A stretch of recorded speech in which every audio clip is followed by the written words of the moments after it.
Dobar dan i dobrodošli u novu epizodu podcasta Novog magazina Istine i mitovi Srbija, Rusija i Kina. Naš današnji gost je moj dragi kolega dr. Milan Igrutinović, zamenik direktora Instituta za evropske studije iz Beograda. Razgovarat ćemo o ratu, odnosno krizi u Ukrajini koja se nalazi u 4. godini, šansama za mir, širim međunarodnim okolnostima, ali i tome kako su se zapravo međunarodni odnosi promenili i kakva je danas uloga, pozicija Srbije u međunarodnim odnosima spram ukrajinskog konflikta. Također bih vas pozvao da nas zapratite na našim profilima, na društvenim mrežama, TikToku, Instagramu, YouTubeu i Facebooku.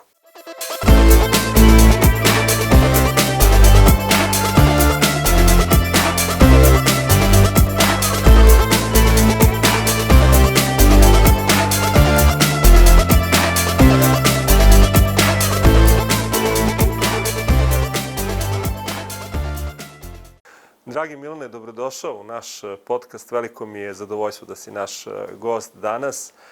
Pričamo o kojoj drugoj temi, dakle o Ukrajini, 48. godini konflikta. Nema naznaka da smo bliže miru nego što smo bili uprkos sastancima na, da tako kažem, najvišem nivou i sve češćim glasovima da je mir preko potreban nakon ogromnih stradanja kojima je Ukrajina bila izložena proteklih godina, ali i uopšte ljudskih gubitaka koji su zaista možda uporedivi samo sa onim što smo imali prilike da vidimo, ono što je bila realnost Drugog svjetskog rata. Kako ti ocenjuješ, pre svega, šta se to promenilo u Trumpovom pristupu, da kažem, i otkud sad odjednom njegov interes da se ovaj konflikt okonča? Marko, hvala ti na pozivu. Drago mi je da gostujem u podcastu koji često pratim i pogotovo za redakciju Novog magazina, čiji sam i čitatelj, ali i za koje povremeno dostavim i neki pisani prilog. Rat, rekao bih da funkcioniše u ovom trenutku dve ravni. Prva je ona dugoročnija, u suštini vojna koja se svodi na frontovske prilike, na ratnu sreću jedne ili druge strane. Čini se stabilnim, po znacima navoda. Ne postoje nekakvi, nisu se desili zapravo od one neuspešne ukrajinske ofenzive 2023. godine zapravo nikakvih velikih problema na frontu nije bilo, jer njihovog onog kratkotrajnog upada u Kursku oblast samoj Rusiji, koju je Rusija uspešno na neki način za njih prosto poništila. Nisu se desili ozbiljni porazi ni jedne strane na frontu koji bi je pogurali ka tome da traži diplomatsko rješenje na neku svoju štetu. Sve su tu već pozicije poznate. Europska unija drži sankcije prema Rusiji, vojno-ekonomski pomaže Ukrajinu, diplomatska aktivnost čak na globalnom nivou malo je tu u jednoj fazi zatišja, jer su sve pozicije na neki način poznate i Kine, Indije, zemalja u zalivu, Turske, Srbije na kraju krajeva. Dakle, tu nema posebnih novosti. S druge strane, Trump i njegov dolazak na vlast ove godine, generator nove dinamike koju smo vidjeli prethodnih meseci, prosto od početka godine.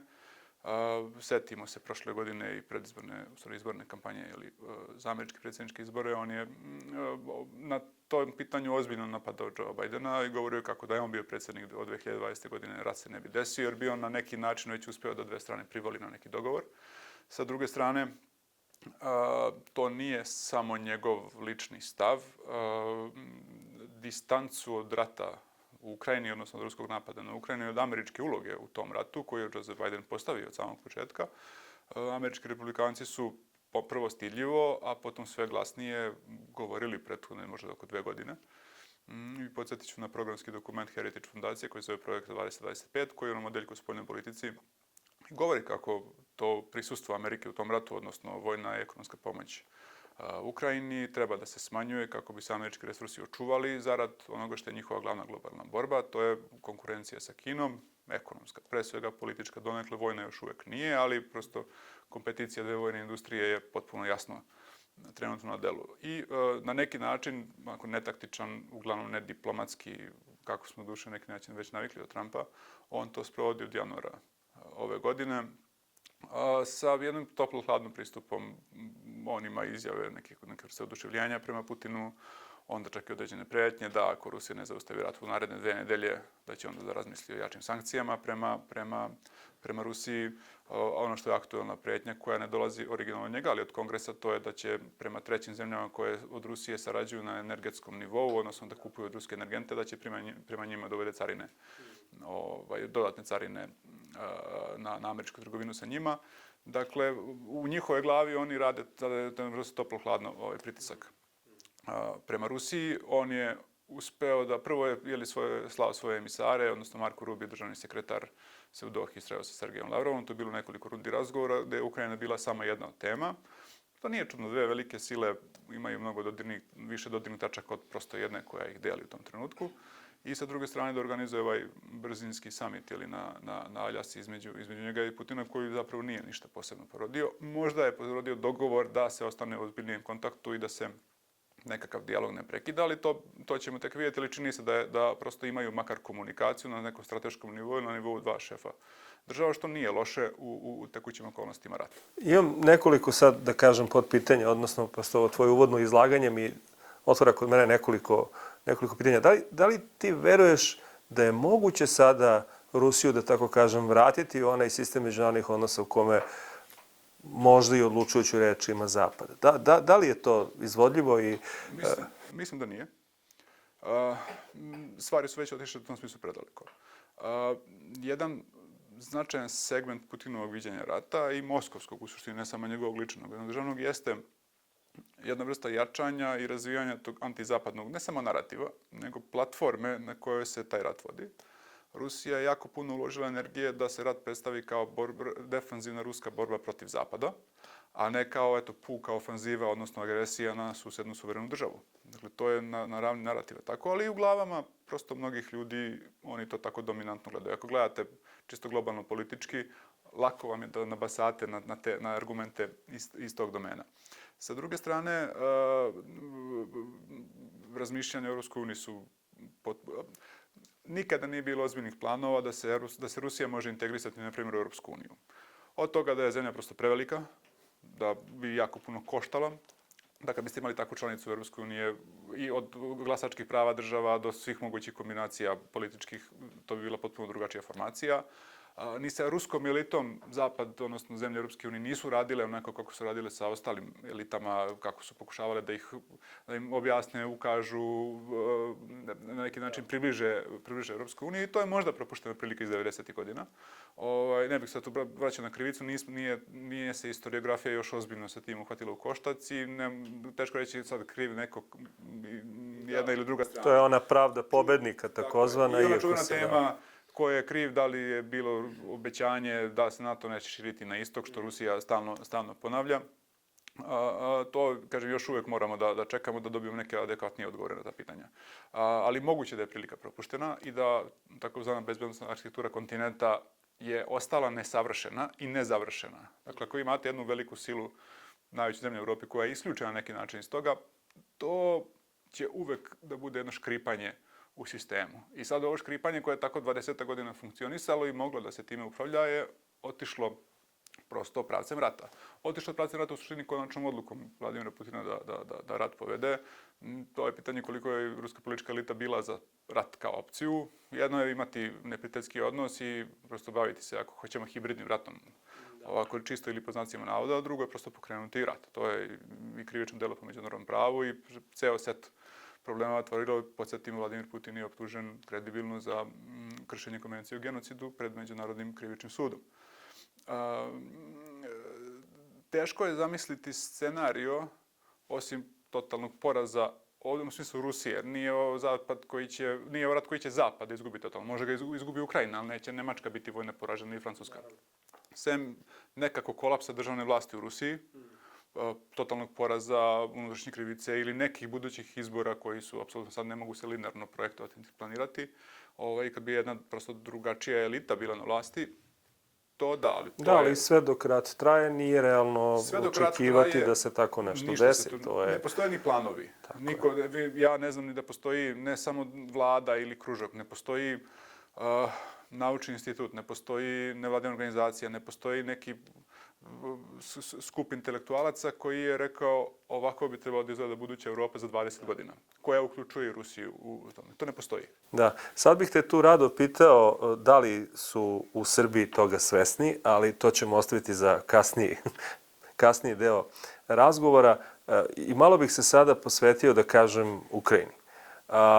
Mislim da Ukrajina je u ovom ratu propatila i izgubila strašno mnogo. Ukrajina je izgubila mnogo i u godinama uoči rata. Ona je imala, da kažem, određene negativne pokazatelje i ne samo da zaboravimo na neki način. Nije ovaj rat počeo 2022. godine, već ipak ranije. Šta ostaje Ukrajini, da tako kažem, kao nada u ovoj situaciji? Ona ima, nije sporno, čini se i dalje podršku Zapada, velikog broja zapadnih zemalja, ali da li je ta podrška i dalje dovoljna da se ostvare neki vojni ciljevi i da li je sad uopšte moguće prepoznati šta su vojni, a šta politički ciljevi Ukrajine u ovom trenutku? Vojni ciljevi ostaju isti sa početka. Realno to je možda povratak, vojna pobjeda je bila povratak na stanje neposredno pre rata. Maksimalistički vojni cilj je vraćanje granica na period iz 1991. godine, znači povraćanje Krima. To verovatno niko ozbiljan ne uzima za ozbiljno, hajde tako kažem, odnosno nijedan političar ne planira sa time. To je retorika koju i više ne toliko često čujemo u Kijevu. Okrenuto domaćoj publici, to je na neki način jasno. Prosto to je jedna vrsta bodrenja, hrabrenja i utvrđivanja sopstvene pozicije za budućnost. Osjećaj, mislim, skoro nepodeljen, je da se prosto bori za novu teritorijalnu podelu, koja neće biti toliko na štetu Ukrajine, da će ove ili one teritorije koje je izgubila u ovom fazi rata, zavisno se od ratne sreće nadalje, a ukrajinska vojska u suštini od defanzivi, od one kratkoročne ofanzive, neuspešne 23. godine, stalno u nekom povlačenju. I uprkos upadu u Kursk. To je bilo na relativno niskom nivou. Ruska vojska je veća na frontu, mnogobrojnija je, ima više resursa još uvek na samom terenu, industrija vojna još uvek to radi i stalno u nekim napadima. To su sve mala pomeranja, delom zbog tehnološke prirode rata. To je vrlo komplikovano i ima malo vojna teorija i vojna istorija poznaju to kako se vojske uvek spremaju za onaj prethodni rat, onda ih zadesi jedna vrsta tehnološke revolucije, pa se jako teško i sporo i krvavo adaptiraju na to, na dronove, na optoelektronska sredstva, na načine nišanjenja i tako dalje. I teško je vidjeti kako se to na terenu može promeniti. Recimo, ratna kampanja koju vode zadnjih nekoliko meseci, a to je gađanje ruskih rafinerija nafte, da je ruska proizvodnja nafte za oko 20% smanjena, da u mnogim ruskim gradovima, ne samo na Dalekom istoku koji se snabdeva odatle, nego i u ovom evropskom delu, prosto su vrlo učestali primjeri i prizori gužvi na pumpama, nedostatak benzina i sve ostalo, što s jedne strane udara na prihode državne, s druge strane unosi među stanovništvo da postoji jedna vrsta ratnog straha. Da li će to da probudi nekakav patriotski duh odjednom ili će da usmeri određeni bes prema Vladimiru Putinu i njegove vlasti, to je pitanje.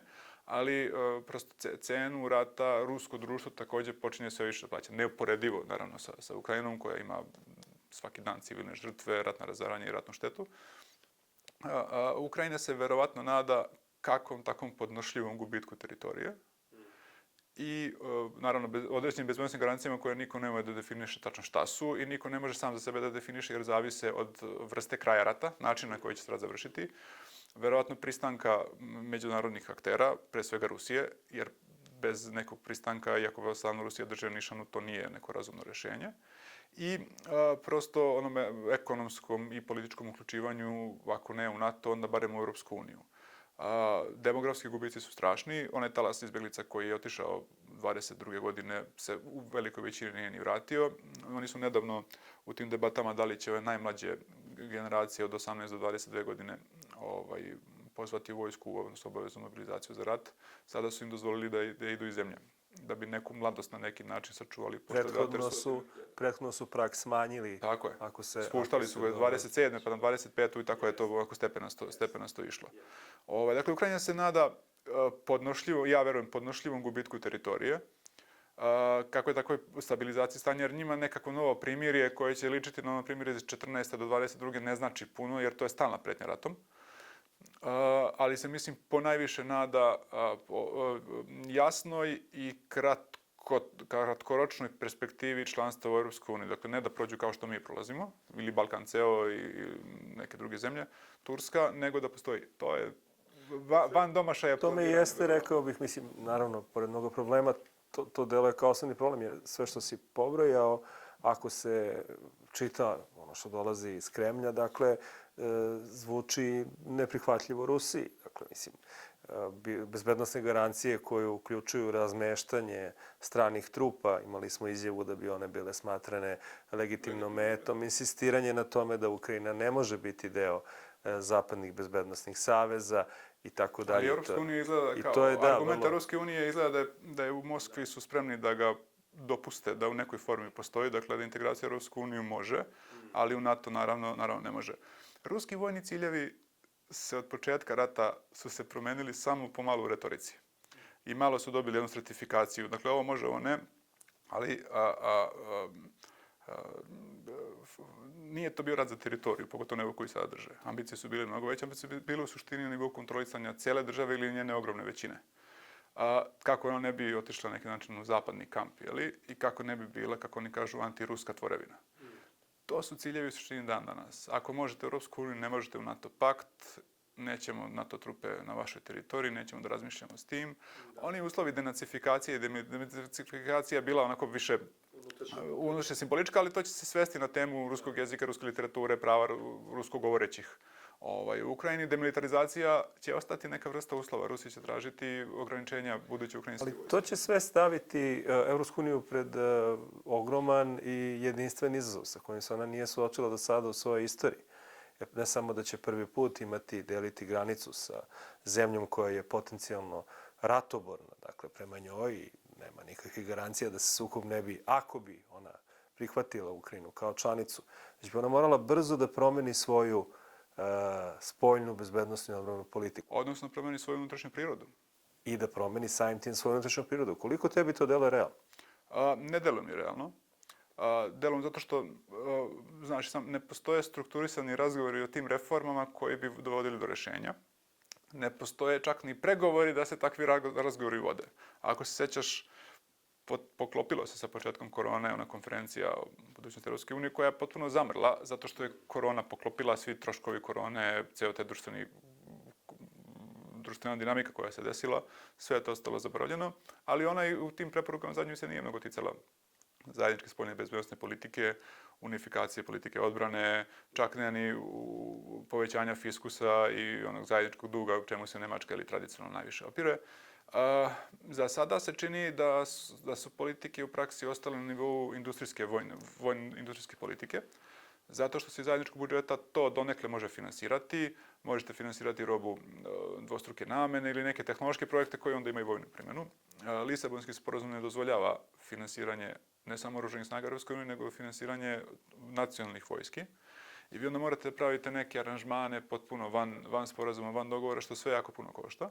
S druge strane, ja sam to pomno pratio, direktori najvećih odbrambenih kompanija, Rheinmetall nemački, Leonardo italijanski, kažu para ima. Nama nije novac problem. Zašto mi nećemo da ulažemo u industrijske kapacitete? Da bismo pravili, ne znam, mnogo brže veću količinu municije, artiljerijske, ne znam, granate kalibra 155 mm koji se jako mnogo troše u tom ratu, po NATO standardu, zato što mi ne znamo šta će biti s tim za 5 godina. Mi bolje da uvedemo treću smenu naše fabrike, da malo napregnemo proizvodnju, da pravimo malo više, nego da uletimo u velike investicije koje se nama neće splatiti za 2 godine ako rat završi za godinu i 2 dana. Sad už rat traje već 4 godine i neko je dugoročno planiranje tu očigledno trebalo raditi. Ali oni kažu novca ima, koncepcije su problem. Mi ne znamo hoće li države i za 5 godina biti pouzdani kupci naših proizvoda, jer mi ne znamo ni sada da li ovaj rat je blip na radaru, kako se to popularno kaže, i kako će u nekom trenutku da prestane, da se sve smiri i kako će evropske politike 2030. godine da kažu pa dobro, mi ne moramo više da odvajamo 5% za nekakvu odbranu ili 2% ili koja već ona ciljna meta bude bila na nivou NATO ili Europske unije. U stvari, bez obzira na sav, da kažem, govor koji mi čujemo, Evropska unija, odnosno evropske zemlje, se jako teško prilagođavaju toj situaciji da su u konfliktu sa nekim. Dakle, i ovo jeste i dalje konflikt preko posrednika. neki način. Istorijski, ali bila je Europska unija mirovni projekat, to je tačno. Bila je ekonomska zajednica prvenstveno. Sve to delom zato što se podrazumevalo da kroz NATO Amerika obezbeđuje one bazične odbrambene potrebe, da nekakav američki nuklearni kišobran tu postoji, da američki vojni resursi stoje u Evropi, da ako neko nešto bude napao, kako je to bilo prilično nezamislivo da će neko u Evropi da počne rat. Nije rat protiv Evropske unije direktno. S jedne strane, tu je, kažem, jak je taj moralni zov bio da se na njega odgovori i mnogi političari u Evropi zaista pričaju kao da su oni sami u ratu, odnosno kao da su njihove zemlje u ratu. I tu postoji ta potreba da se to na neki način po znacima da proda sopstvenoj javnosti. Da li to može dugo da traje? Bila je energetska kriza, setimo se prve godine rata, cena gasa, dostupnost gasa, nemačka industrija, Nemačka prilično loše stoji ekonomski u smislu, ima vrlo niske stope rasta, tek nešto iznad nule. Nemačka industrija je jako pogođena nedostatkom relativno jeftinih ruskih energenata. Nije se dobro adaptirala na međunarodno tržište, niz evropskih zemalja i nema infrastrukturni pristup ovom tečnom naftnom gasu koji se transportuje brodovima. Tako da su se tu brojni problemi otvorili, s jedne strane ekonomski, s druge strane vojni, a na kraju oni politički, da ne kažem, prosto filozofski. Ništa se nije uradilo infrastrukturno u smislu institucija na polju ujedinjavanja politika odbrane. Ove godine, početkom godine je Ursula von der Leyen, kaže, izdala zadatak, odnosno zahtev departmanima Kaja Kallas i Andrisa Kubilisa da naprave plan za Evropsku odbrambenu uniju, ali imajući u vidu postojeća institucionalna ograničenja. To je već dovoljan signal da tu nema mnogo sreće i da prosto vojni resursi ostaju domen nacionalni, znači ostaje domen svake pojedinačne države i onda šta, kako se te države, ako se nešto dogovore da urade, to je nešto. Oni se mesecima muče oko tog dogovora kakva bi bila multinacionalna, ta komponente multinacionalne koje bi se možda mogle poslati sutra u Ukrajinu kako bi čuvale nekakav mir. Da Rusi njima kažu, planirate bez veze, to se desiti neće. I vidite jedan napor koji čini se da je uzalud na neki način. Nisu nam jasni baš ni detalji svih tih pregovora, ko će koliko vojsku da pošalje, zašto, s kojim ciljem, koji će biti pravni status te vojske, šta će značiti nekakav ruski napad na tu vojsku. Ako pogine 5 francuskih vojnika u nekom artiljerskom napadu, to znači da Francuska mora da uđe u rat, ili ne mora da uđe u rat, ili će da bude neka sednica vlade koja će da... I na kraju krajeva kako razmestiti snage ako ne postoji jasan mandat, od koga dolazi mandat. Nije sad više linija fronta, rakete gađaju i daleko pozadinu. Rusi non stop gađaju razne vojne poligone u pozadini da se ukrajinska vojska obučava uz pomoć inostranih instruktora. Pre neki dan izgleda da su neki danci mineri poginuli u raketnom napadu. Izvesno je da su gomila obaveštenih oficira, instruktora poginulo do sada. O tome se ne govori, kako se možda domaća javnost ne bi previše uznemirila i možda neko tražio oštrije mere i političari pokušavaju da, kažem, jašu, da čvrsto drže da izgine tog divljeg konja rata. Za sada u suštini uspevaju, ali puno je tu planova, ali vidite da se stalno udara u jednu institucionalnu postavku Evropske unije. Širok konsenzus da se Ukrajini pomaže postoji. Pare više nisu problem, Evropska unija obezbedila to. Evropska unija za divno čudo može Ukrajini da plati oružje. Ne može sopstvenoj državi članici i ne može za svoje oružane snage koje naravno formalno nema. Ali spoljno-ekonomska pomoć zapravo nije uslovljena i nije ograničena. Ne kaže se nigde ne može da se kupi granate. Može da kupi za Ukrajinu granate i to u suštini i radi. Fokusira naravno na domaće proizvođače. Ali teško je vidjeti da može da radi mnogo više od ovoga što sada radi. Dakle, da jako puno sve što će da rade zavisi od načina na koji se taj rat bude privodio kraju. A opet ključ u tome je s jedne strane volja Moskve, odnosno šta oni ultimativno žele i njihova spremnost da ovim tempom koji je spor, koji je krvav očigledno, da oni po znacima navode privode rat kraju i koja je ta njihova linija koju oni žele da postignu kako na liniji fronta, tako i politički, da bi rekli, okej, mi smo sad zadovoljni, sad možemo da uđemo ozbiljno. Do nas ti glasovi možda i ne dopiru, možda i dopiru, ali da li tebi deluje da je Rusija umorna od rata? Možda i jeste, ali oni koji je vode... Umornija jeste. Ne čini se da je sistem na pragu pucanja.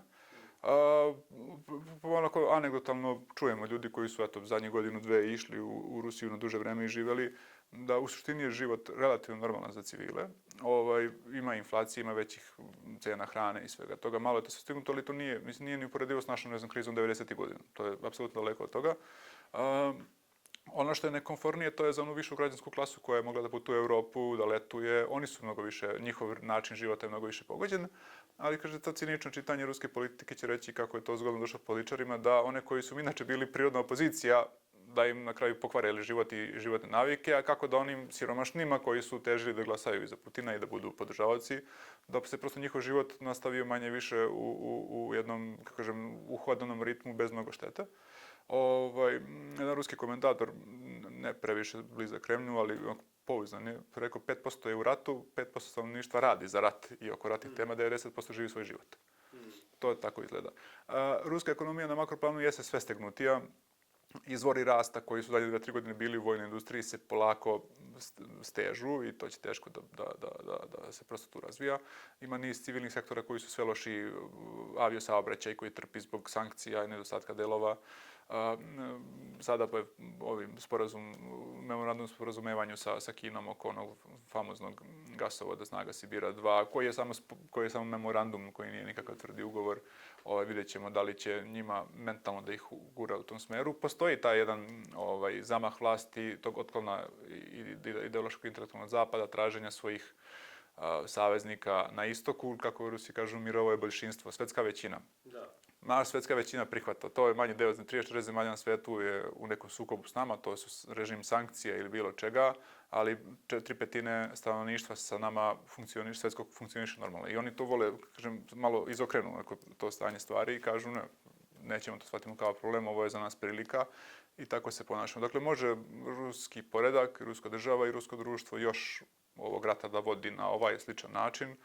Stalno se šuška o nekoj novom talasu mobilizacije. Deluje mi da je u smislu resursa Rusija nije toliko iscrpljena. U tom moralnom, filozofskom smislu to je pitanje, to je jako teško reći. Da li ima neka tačka pucanja u kome se nešto dramatično menja? Nisam siguran da smo blizu toga. Tako da moja prognoza je da to nekoliko godina sigurno može ovim tempom da Rusija nastavi rat, sa kojom god ratnom srećom i gde god ga na terenu. Dakle, različite zemlje se različito pozicioniraju i kao što si rekao, ta svetska većina ne osjeća da je taj, i pisali smo o tome, čini mi se i ti i ja za Novi magazin svojevremeno, da je rat u Ukrajini njihov rat, da je to rat koji se njih da nekom, kako bih rekao, filozofskom nivou na kraju krajeva tiče, koji će opredeliti kako će se oni kao zemlje dalje pozicionirati. Ali svakako rat u Ukrajini pogađa nas kao zemlju koja se nalazi u tom jednom delu, kako si na početku rekao, nezavršene ili pod okrinjem jedne sada nezavršene ili nesavršene bezbednostne arhitekture. Dakle, više od 3 godine je prošlo, 2022. smo mislili jedno, 2023. možda nešto drugo, a šta mislimo danas? Kako bi ti ocenio pozicioniranje Srbije u kontekstu ukrajinskog sukoba, evo, nakon skoro 3,5 godine?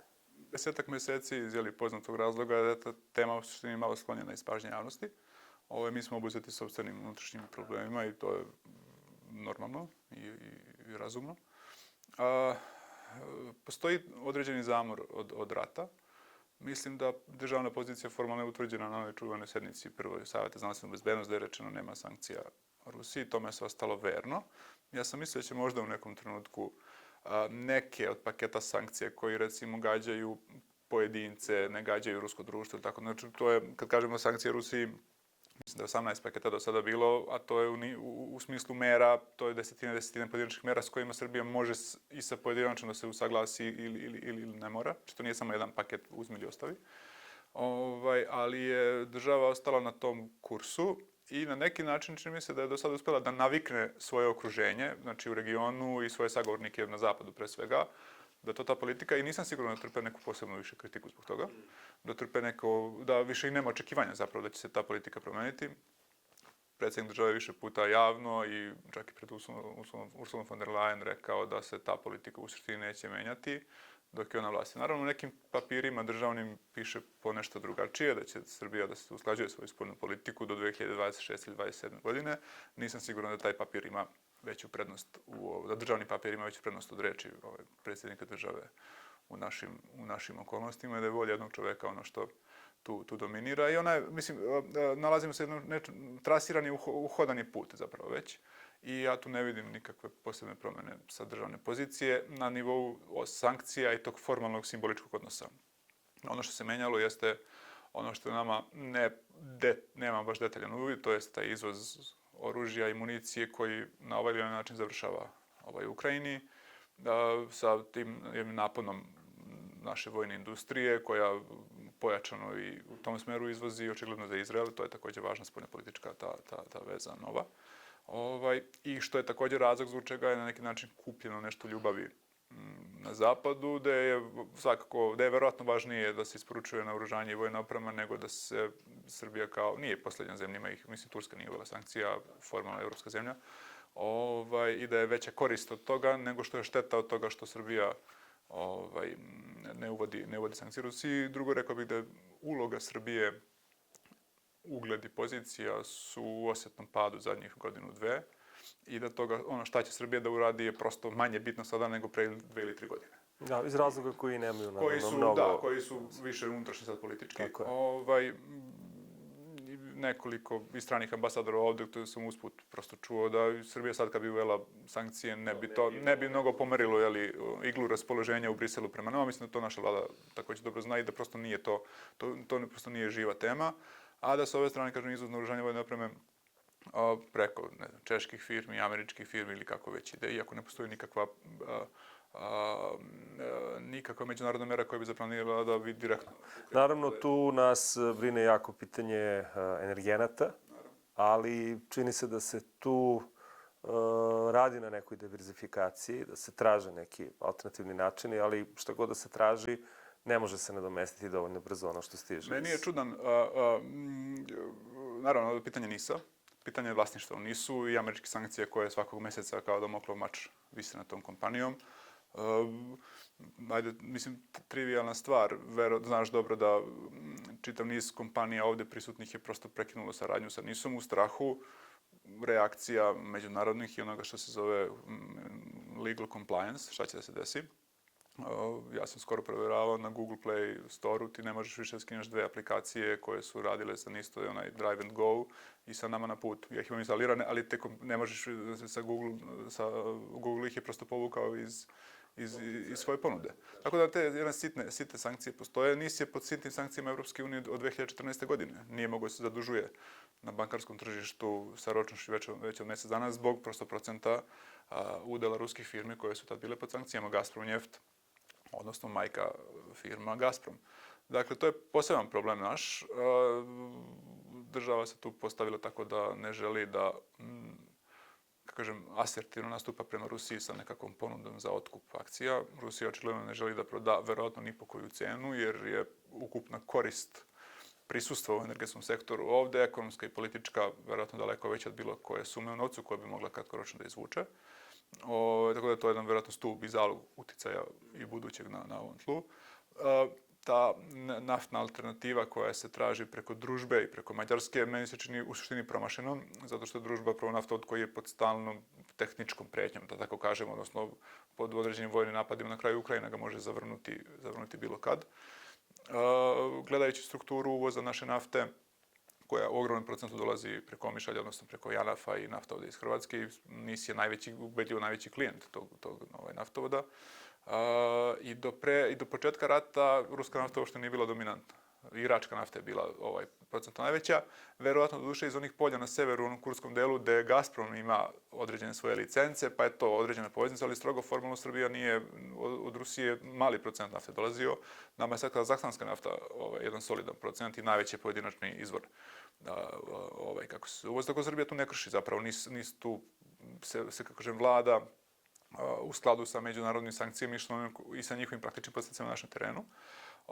Naši gasovodi jako se puno otezalo sa vezom prema Grčkoj, prema postrojenju za regresifikaciju Aleksandropolos, prema onome što se zvali interkonektor između Srbije i Bugarske i Grčke i Bugarske. Oni i da su završeni bili bi dovoljni za delimično snabdevanje našeg tržišta.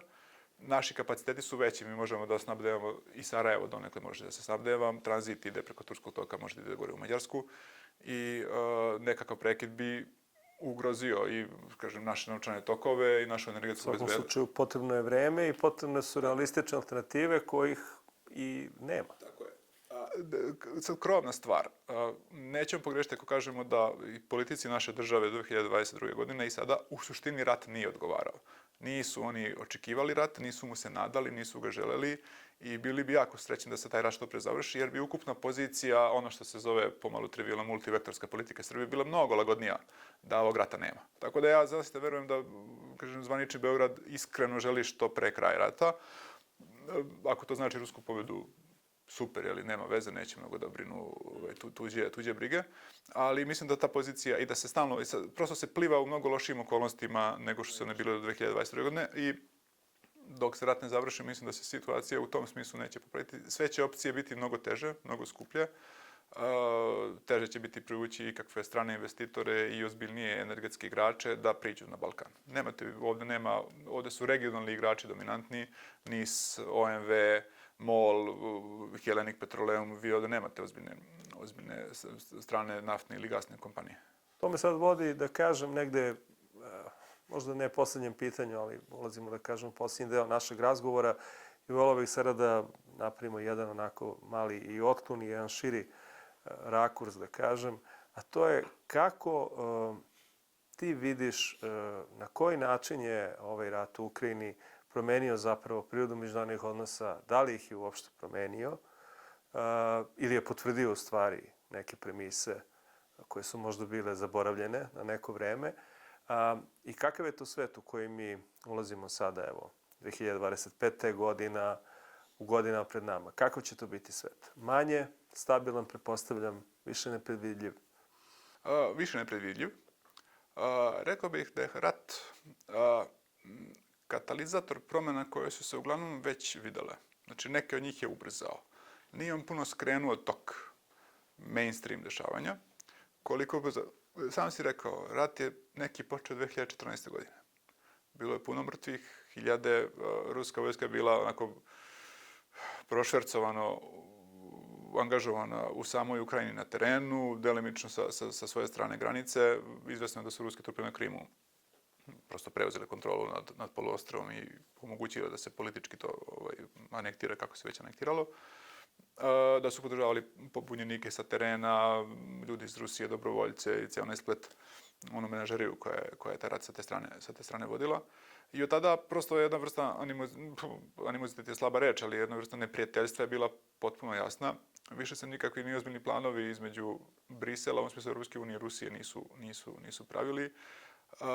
I ni tada nije bilo puno, osim nekih dijaloga i krugova razgovora, ono što se zove diplomatija dvostrukog koloseka. Znači ima jedna državna koja može biti pod tenzijom sporna, slaba i onda jedna bočna privatni emisari i akademci koji mogu da svojim šefovima države vlada. Znamo da je ta akademska razmena funkcionisala, think tankovi su komunicirali, imali smo... Ali i oni, znajući, nema tog papira koji je rekao, ljudi, ovo je ta buduća Evropa koja uključuje sve nas i ovo je naš put ka tome. A da zvuči kredibilno. Toga nije bilo. Te ideje, one Gorbačevljeve, Evropa jedna kuća, Evropa od Vladivostoka do Lisabona, to je potpuno sada zaboravljeno. To ne postoji ni u političkoj imaginaciji. Čak ni mlađe klase koja će tipa za 5-10 godina da postane glavna onako politički. Znači za par decenija smo možda izgubili perspektivu toga. Ono što se promenilo jeste da kroz deceniju 2010-ih, zapravo posledice one svetske ekonomske krize, krize suverenog duga u Europi, gde je Grčka bila onako najeksplicitniji primer, ono što je doživljeno kao migrantska kriza, arapsko proleće, to bekstvo nesrećnika iz severne i centralne Afrike, sa Bliskog istoka, sa Afganistana na kraju krajeva, u milionskim brojevima ka Evropi i cijela ta kriza koja je potresla ne samo šengenski sistem, to je besmisleno mala cena, ali protresla partijske politike, ideološke osnove politike u Evropi, ono što se shvata kao rast krajnje desnice, rast stranaka. AfD je danas najpopularnija stranka u Nemačkoj. Šta će biti tamo za 10 godina? I pogotovo iz naše balkanske, da ne kažem srpske perspektive. Ili treba da se plašimo neke nove nemačke desnice? Nismo baš mi lepo prošli sa njihovim istorijskim prethodnicima, znači na dugoročno gledano.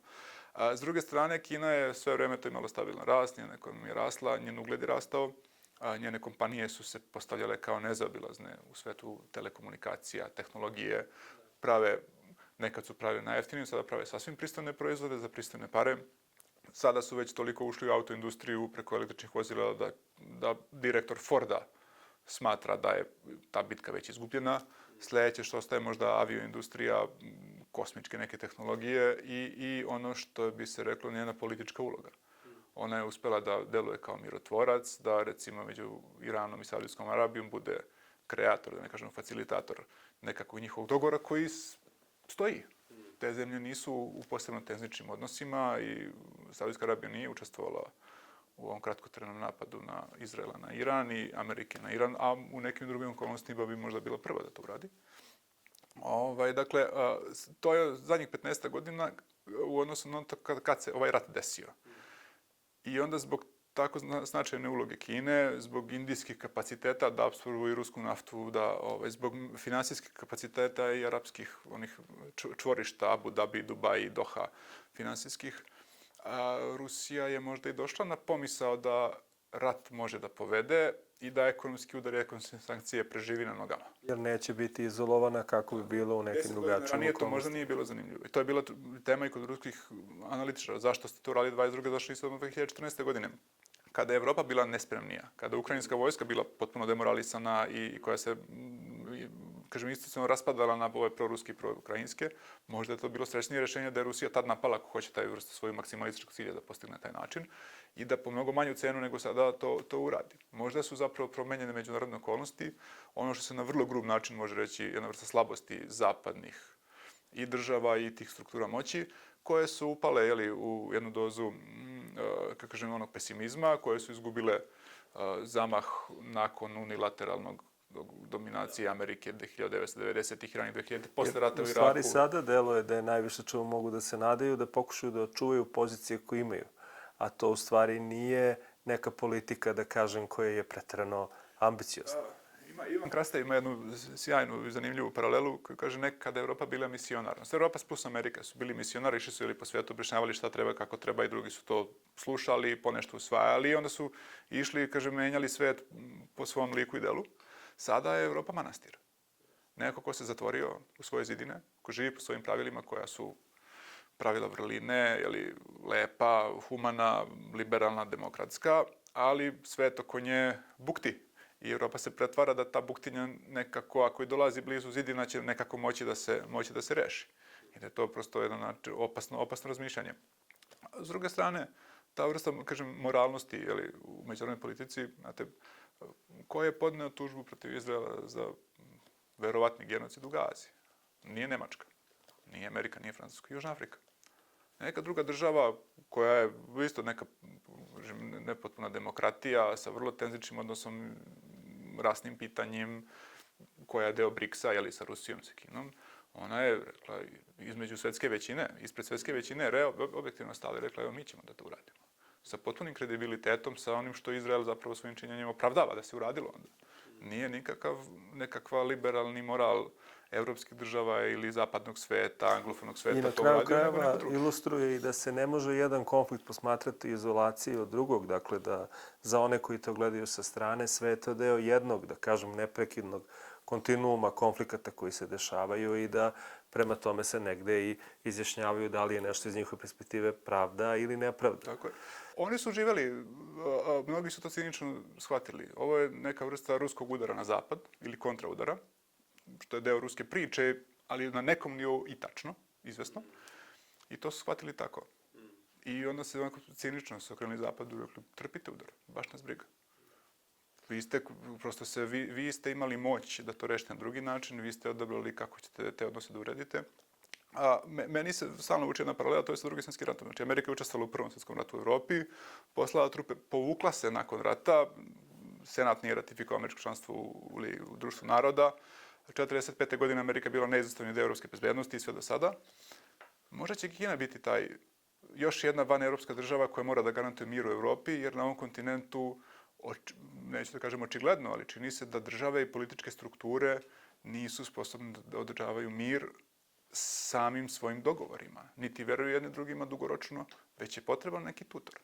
Možda se vraća, ono što kaže, ono doba kolonijalizma, europske ekspanzije, se možda polako vraća u drugačije formi, ne kolonijalistički, ali s jednim vrstom međunarodnog tutorstva, gde je Kina, neka arapska država, možda Brazil, možda Savez bezbednosti, bude bio formalni garant mira, poretka, granica i odnosa u Evropi. I da se ta vrsta slabljenja Evrope na globalnim razmerama, koja se od kraja Prvog svjetskog rata može polako pratiti kao jedna linija, naravno prekidana i onako šarena, ali možda je to jedan onako dosta značajan simbol relativnog pada i uticaja, moći i značaja. U drugim delovima sveta, mislim, postoji ratovi na drugim tačkama, ali ne znači da će biti svet nesrećnije mesto ako Evropa ili, kažem, zapadni svet bude bio u tom smislu manje uticajan. Sve će se to, nekako, bit će to proba i greška. Pa da, poput onih karata koje prikazuju Evropu u središtu zemlje, kada ih gledamo geografski, imamo i one karte koje pokazuju druge delove sveta da se nalaze u središtu i možda je to neka budućnost sa kojom ćemo mi morati da se, da tako kažem, saživimo. Puno ti hvala na ovom razgovoru. Ja za tebe imam još puno pitanja i nadam se da ćeš ponovo biti naš gost. I naravno pozivam naše gledaoce da s pažnjom čitaju naredne brojeve Novog magazina jer eto, radujemo se tvojim narednim Hvala ti na pozivu, hvala ti na dobrim pitanjima, neću da kažem provokativnim, ali podsticajnim za razmišljanje. Voleo bih da ne pričamo o istoj temi naredne godine, na primjer. To bi bio veliki uspeh. To bi bio veliki uspeh, ne znam čiji, ali uspeh sam po sebi. Tako je, slažem se. Hvala ti još jednom.